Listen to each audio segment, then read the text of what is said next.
What's up, everybody? Raheem Asblah here. Hope you all are well. Today's Tuesday, June 7, 2022. It is currently 8:18 p.m. Sorry, I'm recording this late. 15th anniversary of my high school graduation. I'm just saying. And this is episode 365 of 4 and 3 Sportstalk.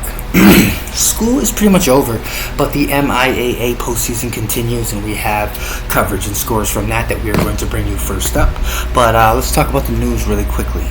The Colorado Avalanche win a very close one, 6-5, and completed the sweep of the Edmonton Oilers on to the Stanley Cup Finals, and they are awaiting the winner of the Tampa Bay Lightning and New York Rangers series, the Eastern Conference Finals. First time that the Avalanche have been to the Stanley Cup since 2001. It's 13th. The LA Rams make defensive tackle Aaron Donald the highest paid non-quarterback in NFL history, as his deal is reworked, getting $40 million over the last 3 years of the deal. He becomes the very first non-quarterback to eclipse the $30 million a year mark. The total on the rework deal is 3 years and $95 million. Wonder how he managed to negotiate that one. That was pretty fucking cool. Sources say that the 49ers have excused Jimmy Garoppolo from minicamp, for obvious reasons, so that he can pave his way to his eventual departure. Where is he going to go? Reach out to the team, say, hey, this is what I bring to the table. You guys need an next quarterback. Can I compete for the starting job? Can I bring you guys to the Super Bowl? I've already got 2 rings. I don't know. Texas Longhorns became the first unseeded team to make the Women's College World Series final, and they ended up winning last night as well. It's a double elimination, so it was like 1-1. I think there's an extra game. But yeah, anyway, Texas Longhorns have been victorious. They didn't get here for nothing. Boston Bruins fire head coach Bruce Cassidy. He led the team to the Stanley Cup playoffs in all 6 seasons at the helm. Just this year was kind of too much of a roller coaster. It was sloppy in the playoffs. And as a Bruins fan, we deserve better. But then again, the team has to play better too. So that's how that is with that. The Browns, Deshaun Watson gets 24th lawsuit filed against them.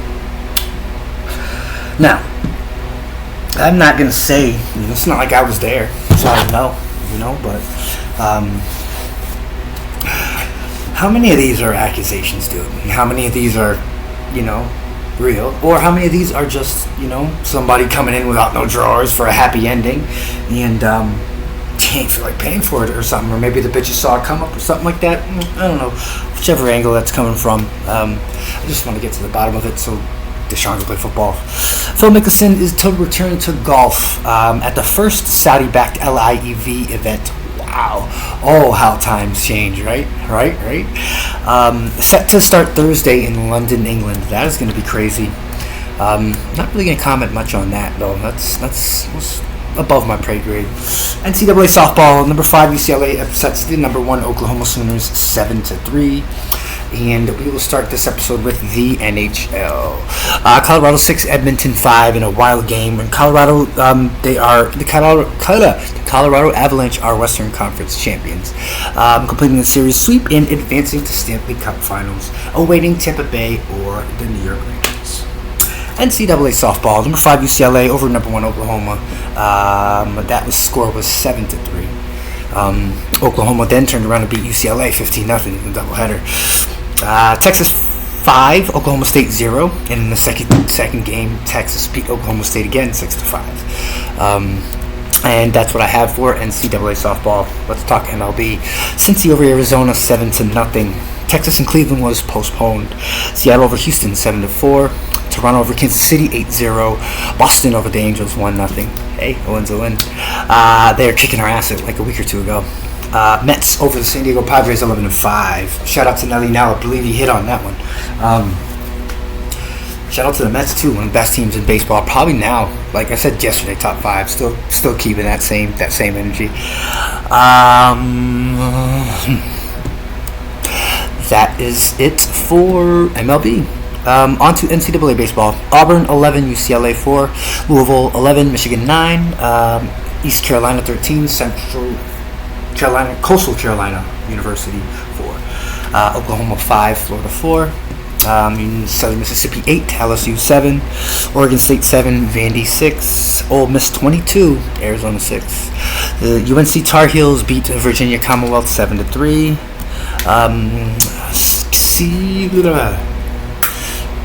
CT over Maryland, UConn over Maryland 11-8. Sorry. Arkansas 7, Oklahoma State 3, and Stanford 4, Texas State 3. And that's it for NCAA baseball. Let's talk Western Mass Sports Boys Baseball Division II, round of 32. The MIAA postseason continues. Here we are. Pope Francis over St. Mary's 3-0. Westfield over Nauset 5-4. That's it for Division II. Division III. Foxborough over Saugus 6-5, and Apponequet over Hanover 2-0. Any more? Pittsfield over Taconic 8-5. That was the big upset. And Gloucester over Fairhaven 5-1. Division IV, round of 32. As we keep it going. Tingsboro over Whittier Tech 2-1. Monument Mountain over Lowell Catholic 16-4. Advanced Math and Science Academy over South Hadley 7-1. Southwick over Northbridge 12-4. Amesbury over Hampshire 3-0. Joseph Case over Mashpee 3-2. Bay Path Voke over Ipswich 8-3. And that'll do it for Division 4. Division 5. Granby over Blue Hills 8-0. Mystic Valley over Greenfield 2-0. Brumfield over Frontier 2-1. Bourne over Millis 10-0. Quaybog over St. John Paul II 7-0. Tohoto over Franklin Tech 6-0. That was an upset as well. It was a little fucked up if that happened. Carver 3, Smith Folk 1, and Sutton 5, Mount Everett 2. I really like the way that the Western Mass teams kind of lost at the end of that one. Division 5 was rough yesterday. Now on to tennis. Division 1, round of 32. Needham over Xavier in 5-0. Boston College High School over Newton South by the same score. Newton North over North Andover by the same score. Shrewsbury over Arlington 3-2. St. John's 4, Framingham 1, and Wellesley 5 of Marlborough nothing. Oh, it keeps going, sorry. Cambridge R&L, that's Cambridge Orange in Latin, 4, Wachusett 1, St. John's Prep 5, Central Catholic 0, Winchester 5, Quincy 0, Westford Academy 5, Natick 0, and Algonquin 4, Franklin 1. Division 2, round of 32. Hingham over Plymouth South 5-0, Longmeadow over Westwood 4-1. Marblehead over Neshoba 4-1. Burlington over Reading by the same score. Duxbury blank Somerset 5-0. Hopkinton 4, Beverly 1. Walpole over Masconomet the same score. Mansfield over Nauset the same score. Dartmouth 3, Milton 2.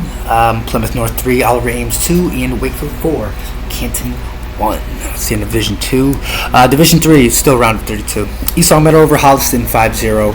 Swampscott over Ashland 4-1. And Wilmington over Dedham 5-0.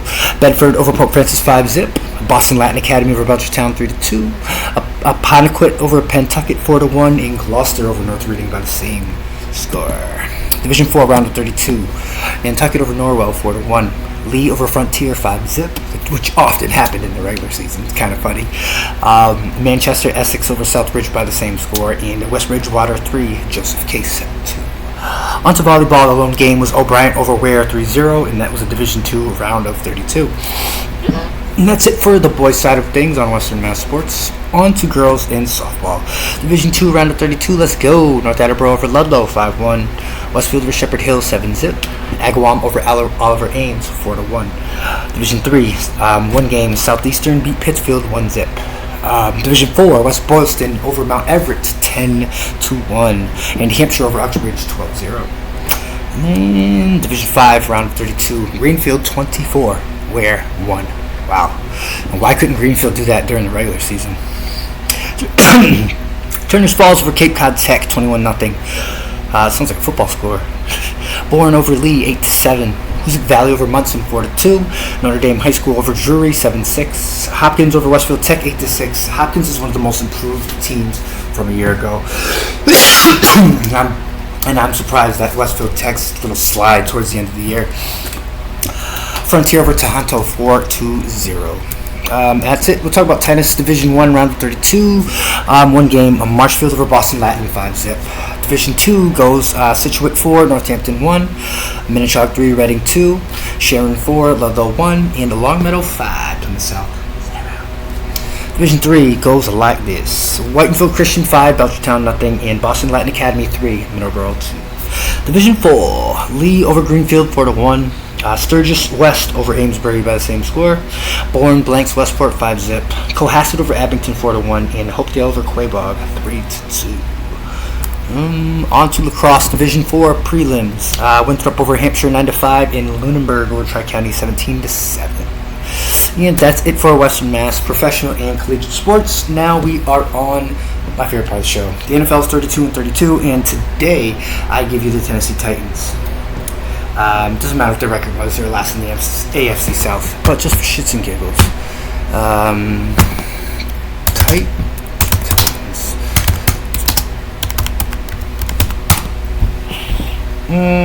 They were 12-5. Wow. Won the AFC South, actually. Sorry. Yeah. Tennessee was 12-5. Oh, this is the last team in the AFC South that we're doing. Sorry, I messed my notes up.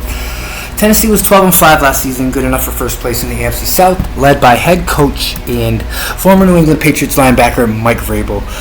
He took over Mike Mularkey's job after he was fired and has been coaching here since 2018. He opened up with Packers current head coach Matt LaFleur as his offensive coordinator, and Dean Pease led the defense. Flash forward to 2022, and this is the second consecutive year they've won 11 games or more under Mike. They're coming off a heartbreaking loss in the playoffs, this time to the hands of the Cincinnati Bengals in the divisional round, 19-16. Quarterback Ryan Tannehill took it hard, very personal, even needing therapy afterwards, claiming that he was in a really dark place. Boo-hoo. Anyways, they have the best running back in the NFL right now, honestly. There's no argument around that. And Derrick Henry. First 8 games of the season, he led the NFL in all of the following categories.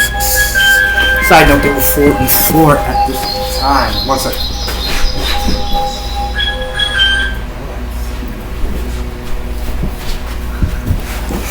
Anyway, yeah. So they were 4-4 at this point. So listen to these numbers. He rushed the ball 219 times for 937 yards and 10 touchdowns. Could have easily eclipsed 2,000. Could have easily had 20 rushing touchdowns. And then with the 17-game season, come on, how's he not the best? And that's partially why he's the best back in the league. It's just a little bit there. Aside from the monster stiff arm, good lateral movement, and great vision, not a good jump cut guy though. But then again, this man's 250 pounds, so he also hurt his foot rather severely in week 8. Questionable. He hurt his foot in week 8. Let's add questionable quarterback play and no run game whatsoever, and somehow the Titans got into the playoffs.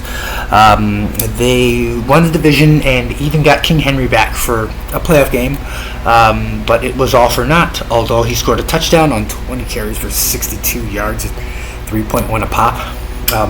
It's hardly the game we know. His efforts weren't enough as they lost to the eventual AFC champion Cincinnati Bengals. So where do we go from here? I wonder what they did at quarterback, if they're going to address this inconsistent offensive line. Let's take a look at their picks. Oh, and they traded a guy whom in a lot of people's opinions was the best player on their team, and wideout A.J. Brown went to the Eagles and immediately signed a 4-year, $100 million contract extension. Go figure. So this was the group out of all we have covered so far. This is literally going to be the changing of the guards, if you will, very soon. The age, as the starters as compared to the rookies coming in, obviously it's like few and far in between. A lot of the offensive line, Roger Saffold, Taylor Lewan, those guys are 30 plus. So it's going to be time to switch shit up soon. A huge injection of youth into the roster at key positions, and we start with round 1, pick 18, Arkansas's wide receiver Trelon Burks. As I said in my top 10 wideouts list, this guy is the first guy behind Ohio State's Chris Olave and Garrett Wilson. And no, he doesn't show up. He doesn't show up with top breakaway speed like the Buckeyes I just mentioned, but he brings the physical skill set that A.J. Brown brought to, just in a multitude of different ways. And Burks makes up for the lack of elite speed with his ability to break tackles, the jukes. Footwork is out-fucking-rageous, very shifty, and he is a yak addict. Yards after catch. And he can and will also line up as a halfback, take a couple snaps. He will also stick his nose in there and pass protect as well. So this guy is a football player. I believe that he can at some point line up in a halfback role in what might be similar to what Deebo Samuel did with San Fran in 2021. Just don't expect something that grandiose right away out of the gate, but this was a damn good pick here. Round 2, pick 35, Auburn's corner Roger McCreary. War Eagle, baby. My Auburn Tigers. I haven't been this excited about one of our players getting drafted since Jason Campbell. First round, 25th overall to the Washington Redskins, I believe. So this pick comes with a lot of surprise to me. Seeing as they already invested draft capital in 3 other young cornerbacks, therefore this move indicates a few things personally. For one, they had to have had McCreary pretty fucking high on their draft boards in comparison to whom they were selecting. And if so, passing on that type of value in this spot was something that was an L that the Tennessee Titans could not hold. Another reason is they don't believe that last year's first round pick, Caleb Fairley's health is as good as folks are leading on, and this is the contingency plan in case Caleb is a complete scratch. I don't know. It makes sense to me. Could be a combo of both. Either way, though, it's definitely a head scratcher. I can't figure it out. He's an extremely talented guy and a guy who's ascending in 2019. He had opponents whom he was assigned to cover, locked it down. An astonishing 92.7% of the time, like yowzers. In his final year at Auburn, he put in work, and the accolades and respect came with it. 12 games, Associated Press first team All-American. He had 14 pass deflections, number 1 in the SEC. Career high 49 tackles, 2 interceptions, 2 tackles for loss, 1 sack. And with all things considered, there were other holes this team could have filled here. Good player, wrong fit, bad pick. Round 3, pick 69, Ohio State's Nicholas Petit-Frere, if I'm pronouncing it right. Yes, finally, guys, and Titans fans are everywhere. Y'all addressed the offensive line issue. Dylan Radunes was good in college, former NDSU second rounder from last year's draft. I'm not going to lie, but he had a shitty rookie year, and playing in just 15% of snaps in 12 appearances is horrible. Roger Saffold III and Taylor Lewan were hurt extensively as well, so the blame is evenly shared. This was a great pick because Nicholas has started at both right tackle and left tackle. So much so that in 2020 he earned second-team all-conference honors for his play on the right side during the shortened COVID 7-game season. Here are some eye-poppers, though. Listen. 512 snaps, 248 run, 264 pass, only allowing 2 quarterback hits, 1 quarterback hurry, and 0 sacks in 2020. He moved to left tackle in 2021 and was named second-team All-American again. This time he allowed 22 quarterback hurries, 2 sacks, 2 quarterback hits on 768 snaps, 453 pass, 315 run. It's like quarterback was literally never touched. He is going to restore order to this unruly and underwhelming injury-filled offensive line. I think after camp, I'd be comfortable starting him day one. I think his versatility and play strength is something that comes natural and is just only going to get better with time. He can move, he's athletic, and these are all the traits that are going to help him grow and get better as an NFL offensive lineman. Round 3, pick number 86, quarterback Malik Lewis out of Liberty. Get ready. Put your feet back for this one. I was very critical of the way that he reads defenses, and that's not going to stop until he proves me wrong. Otherwise, Mr. One-Read quarterback is what I'm going to call him anyway. The Titans traded up with the Las Vegas Raiders here just to grab him. His talent's undeniable, really. He makes plays that will truly shock you, and other moments that will have you believing like, yo, this is a real franchise quarterback. And then other ones will just shaking your head and smacking your forehead like, why, dude? Why are you not paying attention? However, there are those are dozens of the plays that you wish you could have back. I'm sorry for getting a little ahead of myself. Nonetheless, one could make a very strong argument that the Titans were the most perfect fit for Malik Lewis. Yeah. Nowhere else. He will have the opportunity to develop with absolutely no pressure. You got Derrick Henry. Ryan Tannehill's a good enough starter for now. Yeah, he said something in the media about not wanting to, it's not his job to mentor this, that, and the third. He gives a fuck. He's just mad because the writing's on the wall that the faster, younger guy is getting ready to replace him in his position. So, yeah, there's no pressure for him to develop, to come out there now. The Titans usually have a good feel for the AFC South and have control anyway. I believe they're going to repeat as AFC South champions this upcoming season. But anyway, not to go too off topic. There's no pressure on them, unless there's like a shit ton of injuries in the quarterback room. I said it before, but I'll say it differently for those of y'all accuse me of being a hater. I scout. Malik Lewis. It's the steepest learning curve is going to be from the cognitive aspect of football. At Liberty, the offense was extremely simplified, and he'll likely need some time to adapt to all that comes with being a professional quarterback, and just being respectful. I mean, with this being said, Titans' potential quarterback of the future has everybody anticipating when we can see him on the field. Preseason, 3 games, he'll get in there. 2 years at Liberty University, and he can hurt you to the ear and on the ground. Just listen to these numbers. He threw for 5,107 yards, 47 touchdowns, 18 picks, with 153.2 a passer rating, completing 62.4% of them. In his passes, he threw 77 for 604, which is like 63%. On the ground, he added 338 carries for 1,822 yards, 5.4 carry, and 27 touchdowns, including 5 games in those 2 years in which he rushed for 100 yards or more.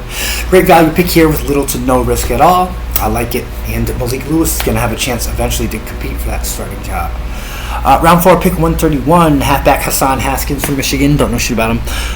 Round 4, pick 143, Chigoziem Okonkwo from Maryland. He's a tight end.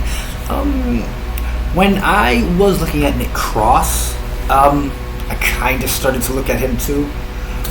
Only because I saw his name on another draft board.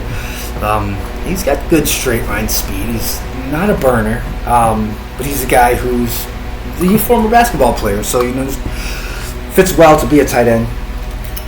You just turn around, show the quarterback your numbers, and make the catch. Round 5, pick 163, wideout Kyle Phillips from UCLA, and no prejudice, nothing like that. This is another Wes Welker kind of receiver. Wow, don't know why he was drafted. Round 6, pick 204, safety Theo Jackson out of Tennessee. Hometown guy, yeah, played school here. That's awesome. Round 6, pick 219, linebacker Chance Campbell out of Ole Miss. That concludes the Titans draft, and that also concludes episode 365 of 43 Sports Talk. Rahim Naskalai, thank you for all your support on the show, interacting with the posts, the episodes, and staying in the conversation. On YouTube, we have 48 subscribers. Go see us over there for some content that you might not see here, over there. Love y'all. Wishing number health, health, and success. Episode 366 is tomorrow, and we start the NFL's 32 and 32.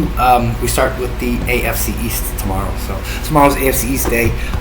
So don't miss it. Love y'all. See y'all later.